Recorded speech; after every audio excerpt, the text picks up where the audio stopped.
Sirih berlipat, sirih pinang, sirih dari Pulau Mutiara. Pemanis kata selamat datang. Awal bismillah pembuka bicara. Bismillahirrahmanirrahim. Alhamdulillahirrabbilalamin. Wassalatu wassalamu ala ashrafil anbiya wal mursalin wa ala alihi wa sahbihi ajma'in. Assalamualaikum warahmatullahi wabarakatuh. Salam sejahtera dan selamat pagi.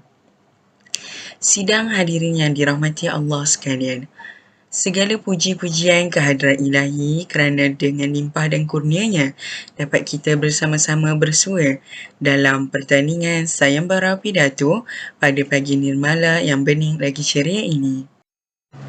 Sebelum kita mulakan pertandingan sayembara pidato kita, molek kiranya kalau saya memperkenalkan ketiga-tiga ahli panel hakim kita pada pagi ini.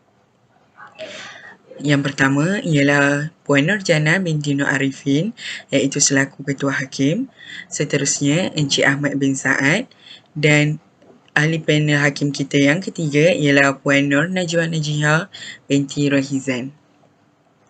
Manakala bagi penjaga masa ialah Saudari Ashraf Dennis bin Muhammad Khairul Aman. Tuan-tuan dan puan-puan yang dihormati sekalian, tanpa membuang masa lagi, majlis dengan sukacitanya menjemput peserta pertama untuk menyampaikan pidato beliau. Dipersilakan Saudari Yong Yi dengan pidatonya yang bertajuk Kurikulum Standard Prasekolah Kebangsaan dalam Pendidikan Awal Kanak-kanak.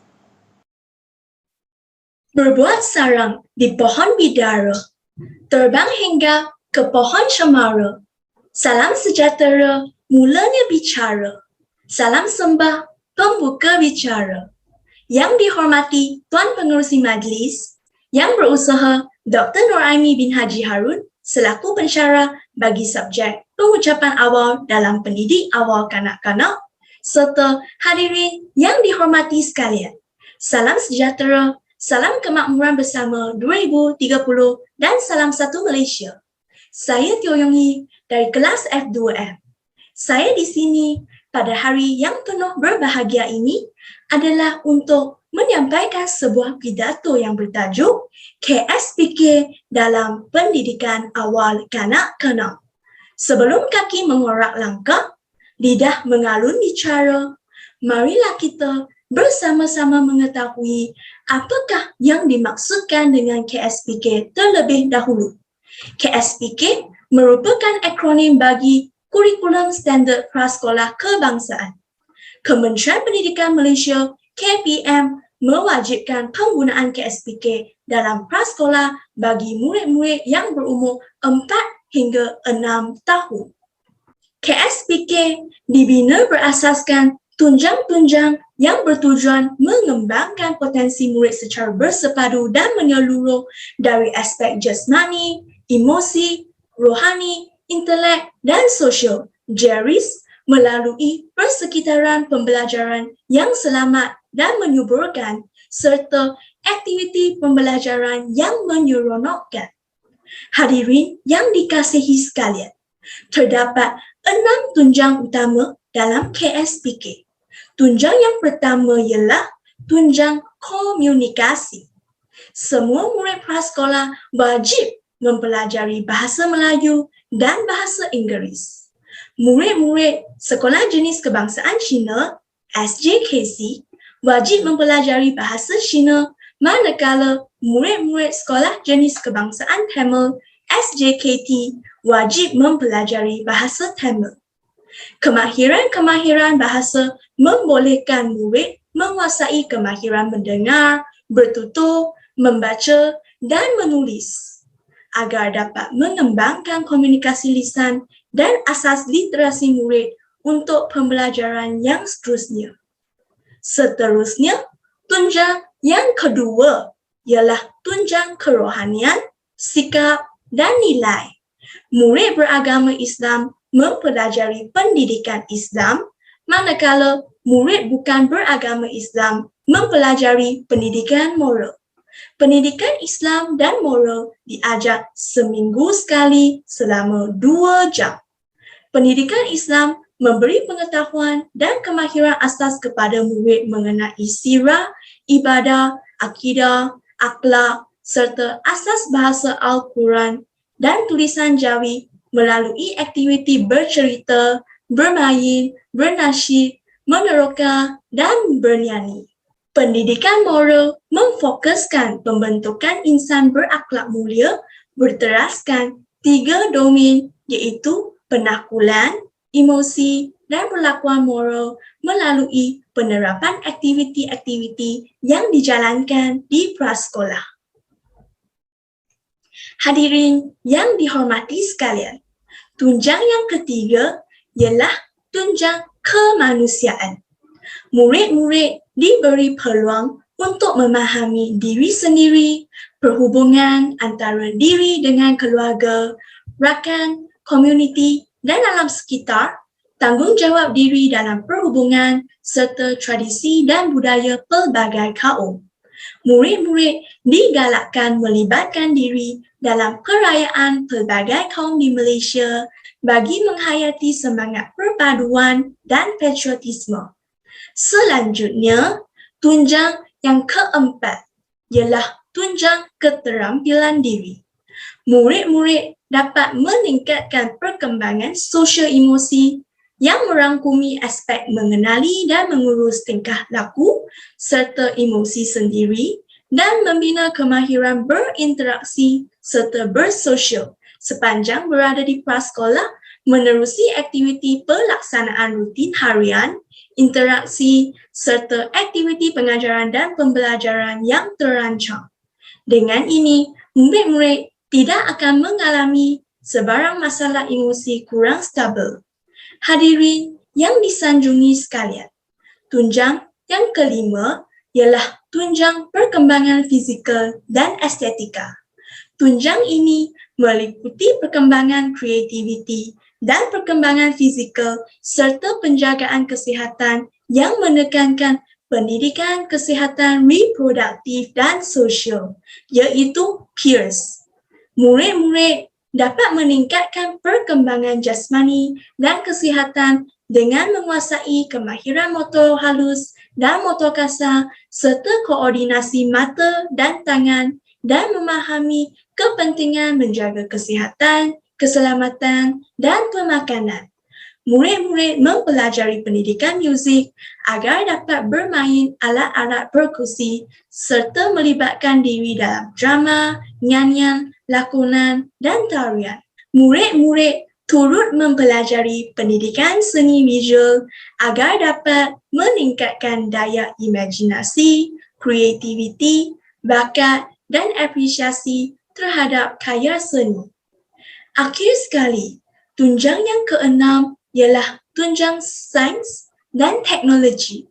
Semua murid prasekolah mempelajari sains dan matematik awal. Sains awal memberi peluang kepada murid-murid agar dapat menggunakan organ deria untuk meneroka alam sekitar, membina kemahiran proses sains seperti pemerhatian, pengelasan dan perbandingan serta penguasaan sikap saintifik yang positif seperti sikap terbuka dan sikap ingin tahu terhadap hasil penerokaan murid. Matematik awal pula memberi peluang kepada murid-murid agar dapat menguasai pengetahuan dan kemahiran matematik seperti konsep nombor, bentuk dan ruang, masa dan waktu serta nilai wang. Murid-murid juga berpeluang menggunakan komputer di tahap asas agar mempunyai kemahiran asas terhadap penggunaan ICT. Kesimpulannya, terdapat 6 tunjang utama dalam KSPK. KSPK ini hendaklah dilaksanakan di semua tadika seperti prasekolah KPM, tadika di bawah agensi kerajaan, tadika swasta dan tabika.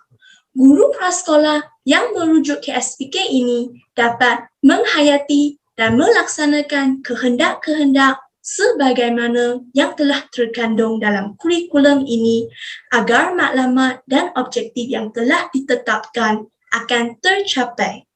Murid prasekolah juga dapat lebih bersedia untuk menghadapi cabaran dan mengikuti pembelajaran yang seterusnya. Kalau kita mendaki, sudah sampai ke puncak. Kalau kita memanjat, sudah sampai ke pucuk. Kalau kita berlari, sudah sampai ke garisan penamat. Kita telah sampai ke penghujung bicara. Demikianlah berakhirnya pidato saya pada hari ini. Semoga maklumat-maklumat yang telah saya kongsikan dapat memberi manfaat kepada anda semua. Terima kasih kerana telah meluangkan masa anda untuk mendengar ucapan saya pada hari ini. Sekiranya terdapat sebarang kata yang kurang menyenangkan atau mengguris perasaan, saya menyusun 10 jari memohon kemaafan. Sekian, terima kasih.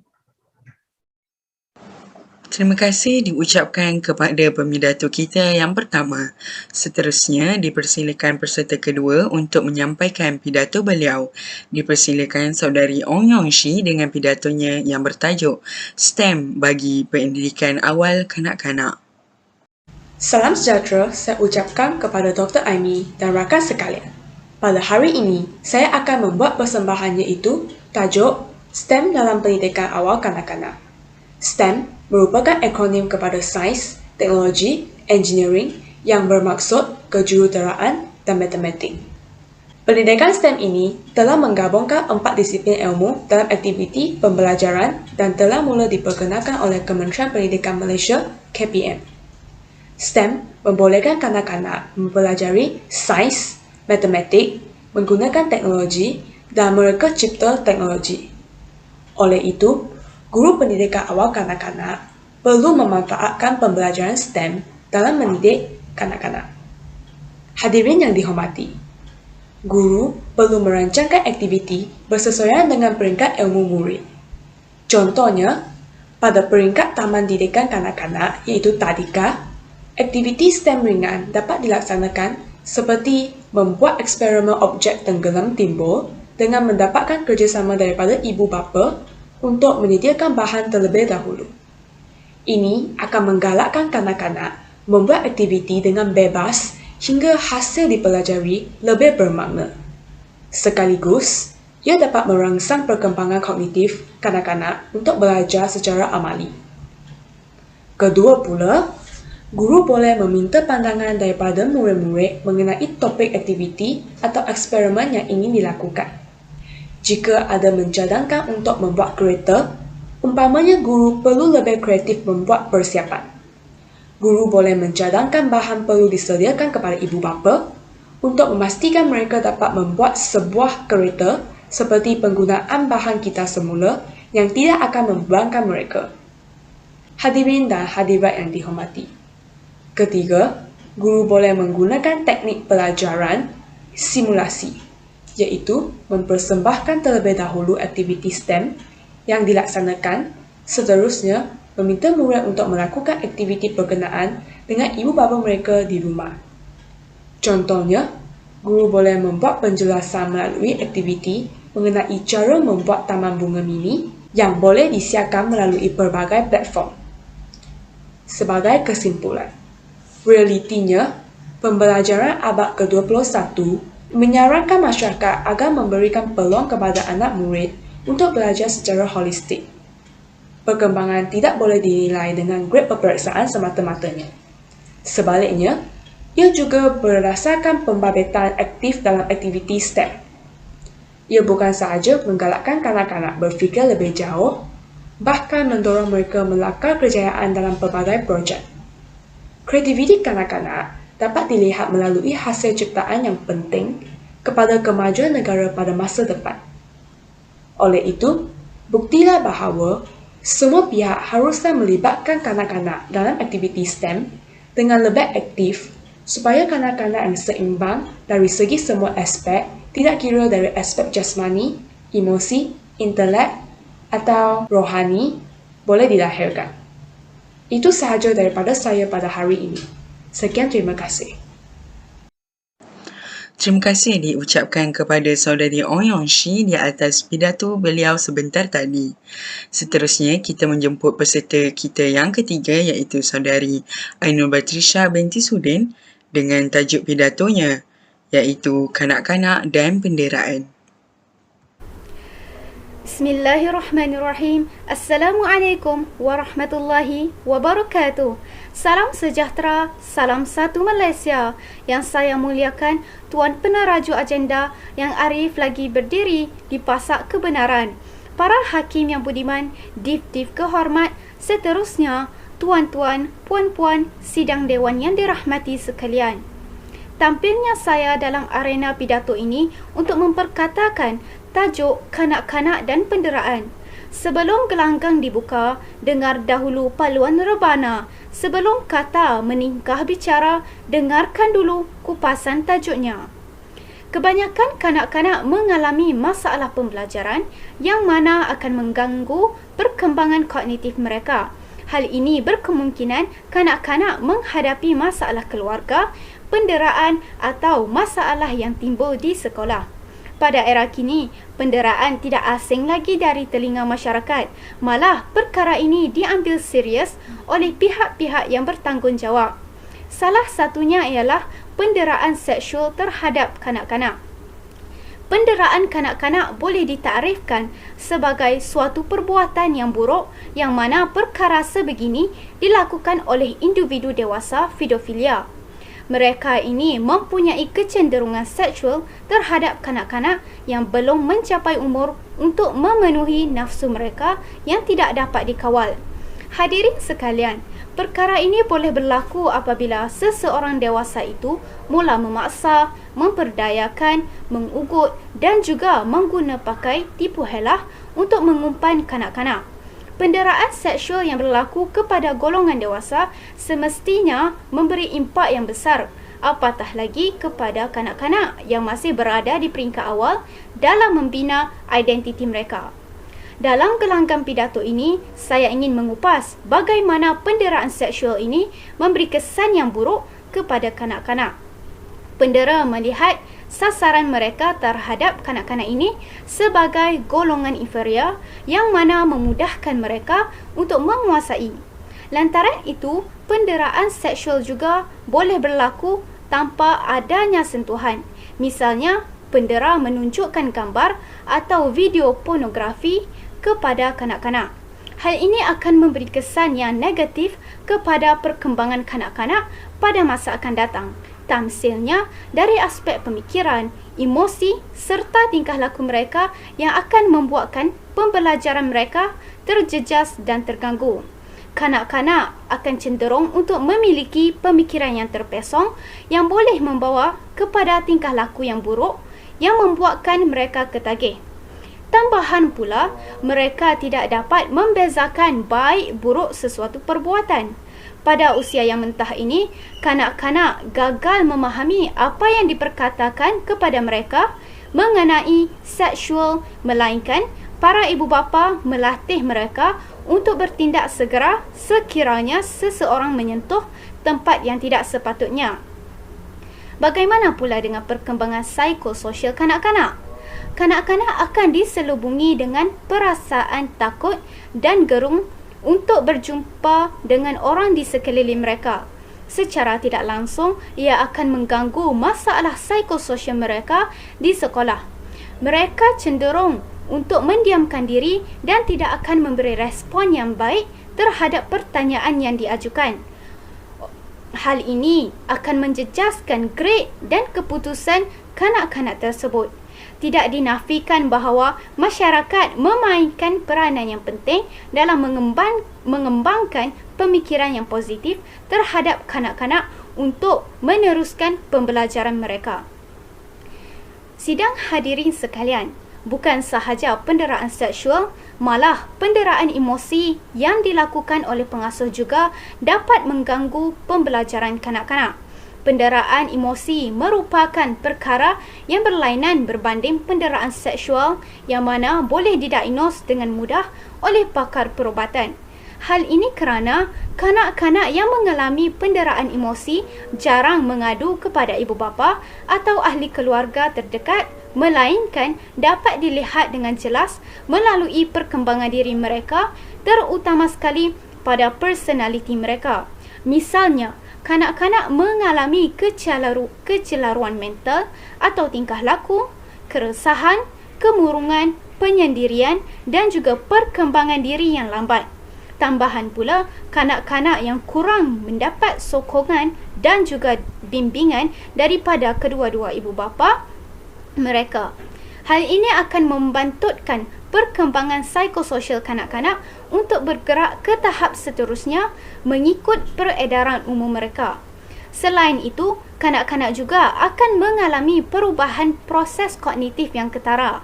Kebiasaannya, kanak-kanak yang didera akan mengalami trauma yang teruk disebabkan oleh pendera mengubah persepsi pemikiran kanak-kanak kepada yang lebih buruk dan mendorong kanak-kanak untuk berfikiran negatif di awal usia. Secara tidak langsung, ia akan memberi kesan terhadap perkembangan sosial kanak-kanak. Terdapat juga kesan fizikal yang berlaku terhadap kanak-kanak. Antaranya ialah gangguan pertuturan, misalnya gagap.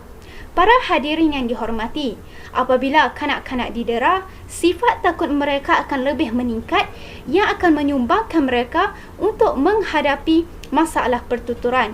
Hal ini akan memberi kesan terhadap proses pembelajaran kanak-kanak. Ini mengakibatkan kanak-kanak rasa kurang yakin untuk berkomunikasi dengan orang di sekeliling mereka. Malah rakan sebaya mereka juga mula sedar dan turut mengejek mereka. Seterusnya, menyumbang kepada tekanan terhadap kanak-kanak dalam meneruskan pembelajaran mereka.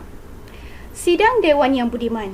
Berdasarkan hujah yang dilontarkan sebentar tadi, jelaslah bahawa penderaan kanak-kanak dapat memberi impak yang negatif terhadap perkembangan kanak-kanak. Bahkan, ia juga akan memberi kesan terhadap proses kognitif dan juga psikososial kanak-kanak pada masa akan datang. Oleh itu, sebagai masyarakat yang berpengetahuan dan berperikemanusiaan, kita haruslah menjaga minda kanak-kanak daripada tercemar dengan agenda-agenda luar agar dapat melahirkan insan yang berwibawa dan berintelektual yang akan memimpin dunia pada masa akan datang. Jalan yang gelap, bawalah suluh. Lihat cahaya, buat pedoman. Generasi muda menjadi penyuluh. Tentu kecemerlangan dalam genggaman. Sekian, wassalamualaikum warahmatullahi wabarakatuh. Terima kasih kepada saudari Ainun Badrisha di atas pidatonya sebentar tadi. Seterusnya, kita menjemput peserta kita yang keempat, iaitu saudari Oshanru yang akan menyampaikan pidato yang bertajuk Pembelajaran Abad ke-21. Salam sejahtera kepada yang berusaha, Dr. Aini serta hadirin yang dihormati sekalian. Hari ini saya ingin memberi ceramah yang bertajuk tentang pembelajaran abad ke-21. Kurikulum masa kini telah menempuh kepada usaha untuk melengkapkan kanak-kanak dengan pelbagai kemahiran bagi menghadapi abad ke-21. Pembelajaran abad ke-21 ini di prasekolah dipercayai mampu memberikan impak positif terhadap pembelajaran kanak-kanak. Bab kata, guru ibarat ibu bapa kedua kepada kanak-kanak. Oleh itu, guru-guru berperanan menggunakan pembelajaran abad ke-21 dalam konteks pengajaran dan pembelajaran pendidikan awal kanak-kanak. Hadirin yang dikasihi sekalian, pertama sekali, guru harus menguasai dan mengaplikasikan teknologi maklumat dan komunikasi dalam konteks pengajaran dan pembelajaran pendidikan awal kanak-kanak kerana ia merupakan salah satu kaedah untuk meningkatkan kualiti dan keberkesanan pembelajaran kanak-kanak pendidikan awal kanak-kanak. Alat-alat persembahan seperti LCD projector, skrin LED dan komputer peribadi boleh digunakan dalam bilik belajar kerana ia lebih mudah untuk mengambil hati kanak-kanak. Disebabkan guru boleh mendekorasi bahan pengajarannya mengikuti kreativiti dan gunakan warna-warna terang atau gambar-gambar kartun yang boleh menarik perhatian kanak-kanak. Bahan-bahan multimedia interaktif seperti bahan visual, grafik, audio, video, muzik serta animasi boleh digunakan untuk membantu menggugurkan lagi kefahaman pelajar terhadap suatu persepsi. Selain itu, guru perlu melibatkan kanak-kanak dalam aktiviti kumpulan. Guru boleh memberikan kanak-kanak bermain beberapa permainan dalam kumpulan seperti round table dan role play. Round table ialah kanak-kanak akan dibahagi kepada beberapa kumpulan dan mereka akan duduk dalam kumpulan untuk berbincang. Guru akan memberikan satu topik untuk kanak-kanak berbincang dan bergilir-gilir memberikan idea mereka dan mencatat di atas kertas. Kemudian, kanak-kanak akan bincang dan tulis di atas kertas dan bentang di dalam kelas. Bagi role play, kanak-kanak akan diberi watak dan peranan. Mereka juga akan diberi masa untuk membuat persediaan dan kemudian membuat persembahan di depan kelas. Kesimpulannya, pembelajaran abad ke-21 memainkan peranan yang signifikan dalam konteks PDP pendidikan awal kanak-kanak. Keperluan guru pendidikan awal kanak-kanak meningkatkan penguasaan teknologi maklumat dan komunikasi adalah sangat krusial supaya kanak-kanak tidak ketinggalan untuk menguasai kemahiran teknologi maklumat dan komunikasi. Pada bidang ini akan terus berkembang dari semasa ke semasa dengan kencang sekali.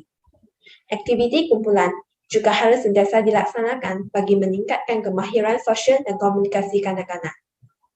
Ini dapat membantu kanak-kanak berinteraksi dan menjalinkan hubungan yang baik bersama rakan-rakan mereka. Akhir kata, semua pihak berkenaan harus bekerjasama membangkitkan pembelajaran abad ke-21 dalam prasekolah supaya dapat meningkatkan kualiti proses pengajaran dan pembelajaran, iaitu proses PDP bagi kanak-kanak. Sekian sahaja daripada saya. Terima kasih. Terima kasih Saudari Osyarul di atas pidato sebentar tadi. Seterusnya, kita menyambut Saudari Lok Kahi untuk menyampaikan pidato yang bertajuk Persekitaran Pembelajaran yang Kondusif bagi Kanak-kanak. Terima kasih pengacara majlis. Salam sejahtera dan saya mengucapkan ribuan terima kasih kepada hadirin dan hadirat yang saya hormati sekalian. Topik ucapan saya pada hari ini ialah persekitaran pembelajaran yang kondusif bagi kanak-kanak. Persekitaran pembelajaran yang kondusif sangat penting dalam mendorong dan memberikan hasil pembelajaran yang berkualiti bagi kanak-kanak kita, sama ada dalam taska, tadika atau prasekolah. Bagaimana kita memahami persekitaran pembelajaran yang kondusif bagi kanak-kanak? Pertama sekali, persekitaran pembelajaran ini merangkumi 3 aspek yang penting, iaitu fizikal, sosial dan emosi. 3 aspek ini tidak boleh dipisahkan dan diasingkan. Hadirin dan hadirat sekalian, persekitaran fizikal ini merangkumi aspek susunan dan reka bentuk di dalam bilik belajar. Susunan perabot seperti meja dan kerusi haruslah bersesuaian dengan kanak-kanak yang dapat memberikan fleksibel. Selain itu, sumber bahan pembelajaran perlulah disediakan seperti alat peraga, buku dan objek. Pentingnya semua alat kelengkapan dan alat pembelajaran adalah selamat bagi kanak-kanak. Seterusnya, pengudaraan dan pencahayaan perlu dititik beratkan seperti tingkap adalah mencukupi bagi pengaliran udara dan cahaya. Lampu yang terang supaya kanak-kanak tidak berasa bosan dan mengantuk. Ruang fizikal yang disediakan dapat merangsang murid untuk terlibat secara aktif dalam aktiviti pengajaran dan pembelajaran. Seterusnya, persekitaran pembelajaran sosial berlakunya hubungan interaksi antara kanak-kanak dan guru.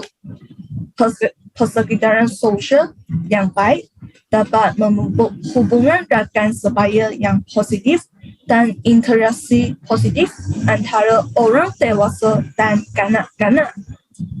Oleh itu, bilik belajar haruslah mempunyai suasana yang selesa dan mesra bagi menggalakkan kanak-kanak bersosial. Selain itu, bilik belajar haruslah bebas daripada ancaman dan bahaya fizikal. Hal ini supaya kanak-kanak dapat bersosial dan berinteraksi dalam keadaan yang sangat selamat. Kadang-kala akan berlaku kemalangan semasa proses kanak-kanak bersosial. Dalam hal ini, Guru boleh sentiasa menasihati dan mengingati kanak-kanak supaya tidak melakukan perbuatan yang bahaya di mana akan mencederakan diri sendiri dan juga orang lain. Hadirin dan hadirat sekalian, persekitaran pembelajaran emosi adalah penting dalam perkembangan personaliti, sosial dan emosi kanak-kanak. Kanak-kanak memerlukan persekitaran yang selamat dan seronok sebelum mula belajar. Kanak-kanak akan sensitif terhadap emosi orang sekeliling, terutamanya penjaga atau guru. Sosial dan emosi sentiasa dikaitkan dan memberikan pengaruh masing-masing. Seterusnya, sikap menghormati adalah penting seperti cara guru bercakap. Nada suara yang digunakan akan mempengaruhi harga diri kanak-kanak. Selain itu, guru perlulah mewujudkan persekitaran yang sentiasa bersih bagi kanak-kanak. Hal ini kerana emosi kanak-kanak akan dipengaruhi dan tidak bersemangat untuk belajar dalam persekitaran bilik belajar yang tertutup. Sebagai penutup bicara akhir, saya berharap hadirin dan hadirat yang saya hormati dapat lebih memahami persekitaran pembelajaran yang kondusif dan berkualiti bagi kanak-kanak. Hal ini demikian kerana memberikan pendidikan yang berkualiti bagi generasi kini dan akan datang adalah tanggungjawab semua pihak. Sesungguhnya, bukit sama ditagi, lurah sama dituruni. Akhir sekali, izinkan saya melafazkan puisi bagi menamakan ucapan saya. Marilah prihatin masa depan kita. Bermula dengan permata negara. Pikul tanggungjawab bersama-sama. Wujudnya negara yang bahagia. Sekian, terima kasih. Dengan berakhirnya ucapan daripada pemiratul kelima kita sebentar tadi, kita telah pun berada di penghujung majlis. Saya bagi pihak majlis memohon ampun dan maaf seandainya terdapat kekurangan dan salah silap sepanjang majlis ini berlangsung. Bunga dedap di atas para anak dusun pasang pelita. Kalau tersilap tutur bicara, jemari disusun maaf dipinta. Di atas dahan borong tempuak, melihat rusa tepi perigi. Salam perpisahan untuk semua, di lain masa bersua lagi. Sekian, wabillahi taufiq wal hidayah. Wassalamualaikum warahmatullahi wabarakatuh.